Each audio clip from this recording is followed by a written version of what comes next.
എല്ലാ കൂട്ടുകാർക്കും പുതിയൊരു ക്ലാസ്സിലേക്ക് സ്വാഗതം. നമ്മൾ കേരള ജോഗ്രഫിയുടെ 7ാമത്തെ ക്ലാസ് ആണ്. ഇന്നത്തെ ക്ലാസ്സിൽ കേരളത്തിലെ കാർഷിക സ്ഥാപനങ്ങളെ കുറിച്ചിട്ടാണ്. നമ്മൾ കഴിഞ്ഞ ക്ലാസ്സിൽ കേരളത്തിലെ കാർഷിക ഗവേഷണ കേന്ദ്രങ്ങളെ കുറിച്ചിട്ടാണ് പഠിച്ചത്. ഇന്ന് കേരളത്തിലെ കാർഷിക സ്ഥാപനങ്ങളെ കുറിച്ചിട്ടാണ് ഇന്നത്തെ ക്ലാസ്. നമുക്ക് ചേരുമ്പോൾ ചേർത്തിട്ട് കേരള ജോഗ്രഫിയിൽ നിന്നൊക്കെ വരാൻ പറ്റിയ ഏരിയയാണ്. നമുക്ക് എന്ത് ചെയ്യാം, ക്ലാസ്സിലേക്ക് പോകാം. നമുക്ക് ഓരോന്നായിട്ട് പഠിച്ചു വരാം. ഒന്നാമത്തേത് നമുക്ക് കാരണം കാർഷിക സ്ഥാപനങ്ങൾ നമുക്ക് കുറച്ചേ പഠിക്കാനുള്ളൂ കേട്ടോ. അപ്പൊ ഇവിടെ തന്നെ നമുക്ക് എന്ത് ചെയ്യാം, പഠിച്ചിട്ട് പോയാൽ മതി. ഒന്നാമത്തേത് നമുക്ക് മിൽമയുടെ ആസ്ഥാനം എവിടെയാണ്? മിൽമയുടെ ആസ്ഥാനം നിങ്ങൾക്ക് സമയം തരാം, നിങ്ങൾക്ക് ചെയ്യാനായിട്ട് കഴിയുന്നുണ്ടോ എന്ന് നോക്കിക്കേ. മിൽമ എവിടെയാണ്? കിട്ടിയോ? ആൻസർ കിട്ടിയോ? മിൽമ തിരുവനന്തപുരത്താണ്. മിൽമ എവിടെയാണ്? തിരുവനന്തപുരത്താണ്. ഇനി രണ്ടാമത്തത് ഞാൻ ഇവിടെ ആൻസർ എഴുതാ സമയം തരാം, നിങ്ങൾക്ക് അപ്പോഴേക്കും കിട്ടുന്നുണ്ടോ എന്നുള്ളത് നിങ്ങൾ നോക്കുക കേട്ടോ. നബാർഡ് എവിടെയാണ്?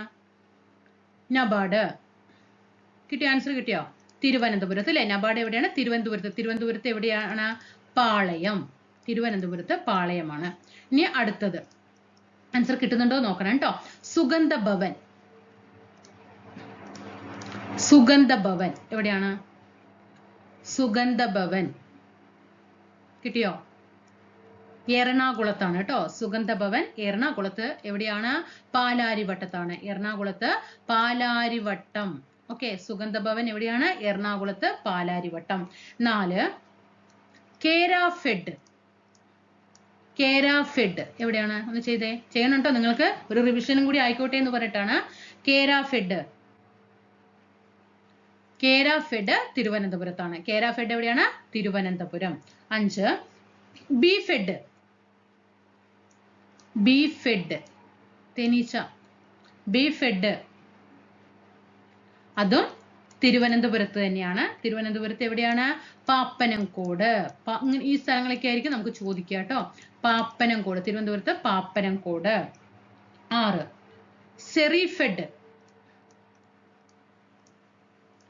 സെറിഫെഡ് എവിടെയാണ്? സെറിഫെഡ് തിരുവനന്തപുരം. സെറിഫെഡ് തിരുവനന്തപുരം. 7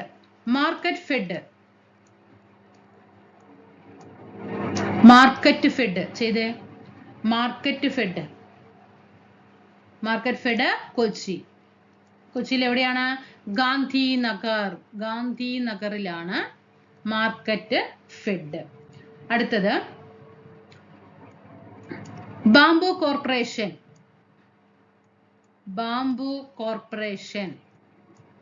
ഇതെല്ലാം പ്രീവിയസ് ആണ് കേട്ടോ.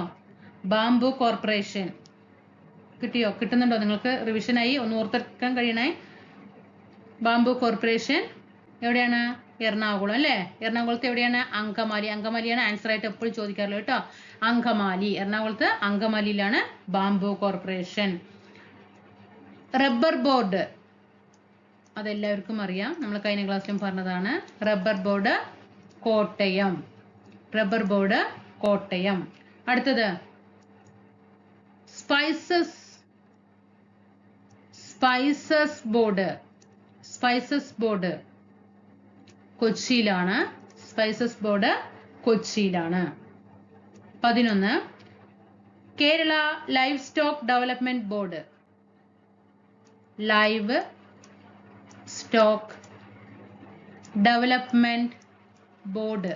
എവിടെയാണ്? ലൈവ് സ്റ്റോക്ക് ഡെവലപ്മെന്റ് ബോർഡ് തിരുവനന്തപുരത്ത് പട്ടത്താണ് livestock development board. Central state farm എവിടെയാണ്? സെൻട്രൽ സ്റ്റേറ്റ് ഫാം കണ്ണൂരാണ്. എവിടെയാണ്? കണ്ണൂര് ആറളത്താണ്.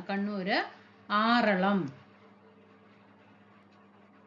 അടുത്ത ക്വസ്റ്റ്യൻ ഫാം ഇൻഫർമേഷൻ ബ്യൂറോ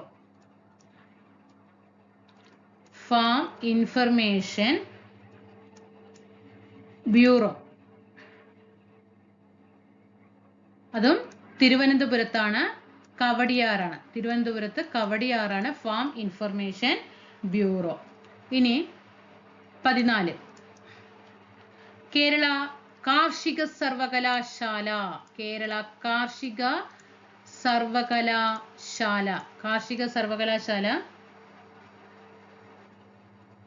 എവിടെയാണ്? വെള്ളാനിക്കര. കേരള കാർഷിക സർവകലാശാല വെള്ളാനിക്കരയാണ്. അടുത്തത് നാഷണൽ സീഡ് വിത്തുണ്ടല്ലോ, national seed corporation limited. National seed corporation limited തിരുവനന്തപുരത്ത് കരമനയിലാണ്. Thiruvananthapuram Karamana. 16 oil India palm limited.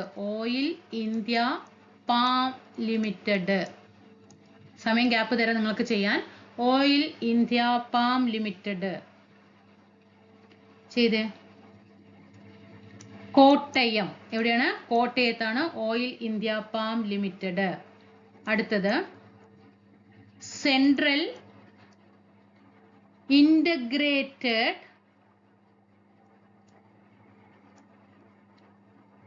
Pest. Central integrated pest management centre.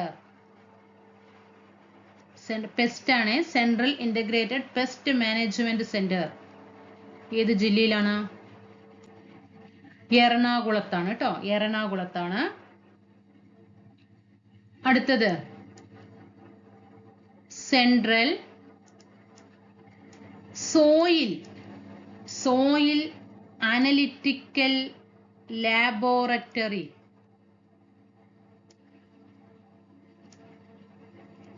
Central soil analytical laboratory. അതും തിരുവനന്തപുരത്ത്. എവിടെയാണ്? പാറോട്ടുകോണം. തിരുവനന്തപുരത്ത് പാറോട്ടുകോണം. അടുത്തത് ഏലം ലേലകേന്ദ്രം. ഏലം ലേലകേന്ദ്രം. എവിടെയാണ് ഏലം ലേലകേന്ദ്രം?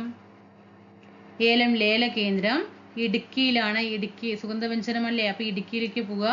വണ്ടൻമേട്. വണ്ടൻമേട് ഒക്കെ ആണല്ലോ. അപ്പൊ ഇത്രയും 19 കാര്യങ്ങളാണ് എന്ത് ചെയ്യാനുള്ളത്? നമുക്ക് കേരളത്തിലെ കാർഷിക സ്ഥാപനങ്ങളെ കുറിച്ചിട്ട് പഠിക്കാനുള്ളത്. എത്രണ്ണമായി? 19 കാർഷിക സ്ഥാപനങ്ങളെ കുറിച്ചിട്ട് പഠിക്കാനുണ്ട്. ഒന്ന്, ഒപ്പം വരണേ, മിൽമയുടെ ആസ്ഥാനം തിരുവനന്തപുരത്താണ്. നബാർഡിന്റെ ആസ്ഥാനവും തിരുവനന്തപുരത്ത് പാളയത്താണ്. പിന്നെ ഫെഡ് നോക്കണം. ഇനി സുഗന്ധഭവൻ നോക്കിക്കേ. സുഗന്ധഭവൻ എറണാകുളത്ത് പാലാരിവട്ടത്താണ്. ഇനി ഇതാ Kerafed, B fed, Serifed. Market ഫെഡിലാട്ടോ. മാർക്കറ്റ് കൊച്ചിയിലേക്കാണ്. Kerafed, B fed, Serifed. ഏതൊക്കെയാണ്? കേര ഫെഡ് നോക്കിക്കേ. Kera, B fed, Serifed തിരുവനന്തപുരത്താണ്. ബി ഫെഡ് തിരുവനന്തപുരത്ത് പാപ്പനംകോടാണ്. മാർക്കറ്റ് ഫെഡ് കൊച്ചി ഗാന്ധിനഗറാണ്. ബാംബു കോർപ്പറേഷൻ അങ്കമാലിയാണ്. റബ്ബർ ബോർഡ് കോട്ടയമാണ്. സ്പൈസസ് റിസർച്ച് ഇൻസ്റ്റിറ്റ്യൂട്ട് എവിടെയാണ്? കോഴിക്കോടാണ് അല്ലേ. അത് നമ്മൾ കാർഷിക ഗവേഷണ കേന്ദ്രങ്ങളിൽ പഠിച്ചു. റിസർച്ച് ഇൻസ്റ്റിറ്റ്യൂട്ട് കോഴിക്കോടാണ്. പക്ഷെ സ്പൈസസ് ബോർഡ് വന്നിട്ട് കൊച്ചിയിലാണ് കേട്ടോ. രണ്ടും കണക്ട് ചെയ്യണം. സ്പൈസസ് റിസർച്ച് ഇൻസ്റ്റിറ്റ്യൂട്ട് അതായത് ഗവേഷണ കേന്ദ്രം എവിടെയാന്ന് ചോദിച്ചാൽ അത് കോഴിക്കോടാണ്. സ്പൈസസ് ബോർഡ് എവിടെയാന്ന് ചോദിച്ചാൽ അത് കൊച്ചിയാണ്. ഇനി ലൈവ് സ്റ്റോക്ക് ഡെവലപ്മെന്റ് ബോർഡ് തിരുവനന്തപുരത്ത് പട്ടത്താണ്. ലൈവ് സ്റ്റോക്ക് ഡെവലപ്മെന്റ് ബോർഡ് തിരുവനന്തപുരത്ത് പട്ടത്താണ്. സെൻട്രൽ സ്റ്റേറ്റ് ഫാം എവിടെയാണ്? Kannur Aralam. Central state farm കേട്ടോ. ഫാം കണ്ണൂര് ആറളത്താണ്. ഫാം ഇൻഫർമേഷൻ ബ്യൂറോ തിരുവനന്തപുരത്ത് കവടിയാറാണ്. പിന്നെയോ കാർഷിക സർവകലാശാല വെള്ളാനിക്കരയാണ്. വെള്ളാനിക്കര. നാഷണൽ സീഡ് കോർപ്പറേഷൻ ലിമിറ്റഡ് തിരുവനന്തപുരത്ത് കരമനയിലാണ്. ഓയിൽ ഇന്ത്യ പാം ലിമിറ്റഡ് കോട്ടയത്താണ്. സെൻട്രൽ ഇന്റഗ്രേറ്റഡ് പെസ്റ്റ് മാനേജ്മെന്റ് ഏതാണ്? Central integrated pest management centre എവിടെയാണ്? എറണാകുളത്താണ്. സെൻട്രൽ സോയിൽ അനലിറ്റിക്കൽ ലാബോറട്ടറി എവിടെയാണ്? തിരുവനന്തപുരത്ത് പാറോട്ടുകോണത്താണ്. ഏലം ലേലകേന്ദ്രം ഇടുക്കിയില് വണ്ടൻമേടിലാണ്. അപ്പൊ ഇത്രയും 19 കാർഷിക സ്ഥാപനങ്ങളാണ് നമ്മുടെ കേരളത്തിലുള്ളത്. അതെന്ത് ചെയ്യുക, പഠിക്കുക കേട്ടോ. അപ്പോൾ സ്റ്റേറ്റ്മെന്റിലാണ്, കാരണം ഇപ്പൊ അറിയാം സ്റ്റേറ്റ്മെന്റ് ലെവൽ ക്വസ്റ്റ്യൻസ് ആണ്. ചേരുമ്പോൾ ചേർക്കാൻ 4 തന്നിട്ട് അതിന്റെ നേരിട്ടുള്ളത് ചേരുമ്പോൾ ചേർക്കാനോ അല്ലെങ്കിൽ ഇതിൽ തന്നിട്ടുള്ളതിൽ ഏതൊക്കെയാണ് ശരിയായിട്ടുള്ളത് ഏത് അല്ലെങ്കിൽ തെറ്റായിട്ടുള്ളത് ഏതെന്നൊക്കെ ചോദിച്ചാൽ നമുക്കതൊക്കെ അറിയണം അല്ലേ, എങ്കിലും നമുക്കത് മാർക്കാക്കിയിട്ട് മാറ്റാനായിട്ട് സാധിക്കുകയുള്ളൂ. അപ്പോൾ തീർച്ചയായിട്ടും ക്ലാസ്സുകൾ ഇഷ്ടപ്പെടുന്നു എന്ന് വിചാരിക്കുന്നു. ലെങ്തി വീഡിയോ ഇട്ടപ്പോൾ നിങ്ങൾക്ക് പഠിക്കാൻ ബുദ്ധിമുട്ട് തോന്നിയാലോ എന്ന് പറഞ്ഞിട്ടാണ്. കേരള ജോഗ്രഫിയുമായി ബന്ധപ്പെട്ടിട്ടുള്ള പ്രീവിയസ് ക്വസ്റ്റ്യൻ പേപ്പറൊക്കെ തരാം കേട്ടോ. അപ്പോൾ ക്ലാസ്സിൽ ഇഷ്ടപ്പെടുകയാണെങ്കിൽ തീർച്ചയായിട്ടും ഒന്ന് സബ്സ്ക്രൈബ് ചെയ്യണം കേട്ടോ. സബ്സ്ക്രൈബ് ചെയ്ത് സപ്പോർട്ട് ചെയ്യണേ. നിങ്ങളില്ലാതെ നമുക്ക് ഒരിക്കലും മുന്നോട്ട് കൊണ്ടുപോകാനായിട്ട് കഴിയില്ല. നമുക്ക് അടുത്ത ക്ലാസ്സിൽ വീണ്ടും കാണാം. ദയവ് ചെയ്ത് ഒരു കമന്റ് കൂടിയിട്ടൊന്ന് രേഖപ്പെടുത്തിയാൽ അത്രയും സന്തോഷം. ഓക്കെ, നമുക്ക് അടുത്ത ക്ലാസ്സിൽ വീണ്ടും കാണാം. Thank you.